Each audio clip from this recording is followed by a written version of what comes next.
par exemple, quand je lui raconte le moment de la naissance, le moment de la séparation que nous avons vécu, ces 10 premiers jours, tout ce qu'il a pu vivre à ce moment-là tout seul, hein, il était dans les bras des infirmières, ballotté de l'une à l'autre. J'ai l'impression que ça, dans son corps, dans ses tripes, il a vécu, et que là, le fait de le raconter, d'y mettre des mots dessus, d'un seul coup, ça prend sens pour lui. Et c'est des pleurs de soulagement aussi.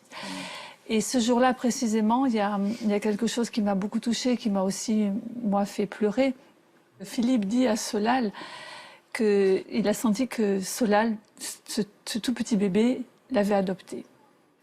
Et ça, moi, ça m'a fait craquer, parce que tout d'un coup, c'est juste l'inverse, quoi. C'est pas... Ils se sont choisis. Ils se sont choisis mutuellement, oui. Alors ça, c'est quelque chose de bouleversant, que vous, adultes, aujourd'hui, dont vous êtes conscient.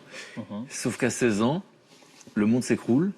Avant de voir les conséquences qu'il y a eu dans votre vie, je me retourne vers Ghislaine. Vous êtes donc psychologue, clinicienne. Ça vous surprend pas qu'un adolescent à 16 ans prenne toutes ces informations de plein fouet Si vous voulez, c'est long 16 ans sans savoir la vérité. Hein. Je crois que c'est surtout ça on voit bien le poids de ce non-dit. Là, c'est pas le déni. Des journées de mensonges. Ah oui, c'est le non-dit parce qu'on ne sait pas justement comment le dire. Et donc, soit on continue à faire comme si il s'était rien passé. Donc, on perpétue le déni, en quelque sorte. Mais là, activement. Et on peut comprendre que du coup, vous, Solal, vous avez eu un petit peu de mal à accepter que votre maman ne vous ait pas dit la vérité. Alors, qu'est-ce qu'on dit à un enfant? Quand un enfant commence à se poser des questions sur la sexualité, allez, 4-5 ans, 6 ans, qu'est-ce que c'est que la mort? Qu'est-ce que c'est que l'amour? Comment on fait les bébés? Comment je suis venue là, sur cette planète? Eh bien, on peut dire, tu sais quoi, toi, t'étais dans mon ventre, je le savais même pas.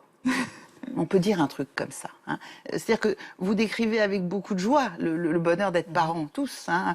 Donc, on n'a pas besoin d'en faire un pathos. On n'a pas besoin... Vous en avez souffert. J'ai envie de dire, ça suffit. On n'a pas besoin de transmettre à nouveau. À tout moment, on a cette possibilité de réparer, de se sentir coupable. De se dire, merde, voilà, comment je fais pour que ça se reproduise pas? Et de faire en sorte de parler de cette situation, de se faire aider et d'investir l'enfant.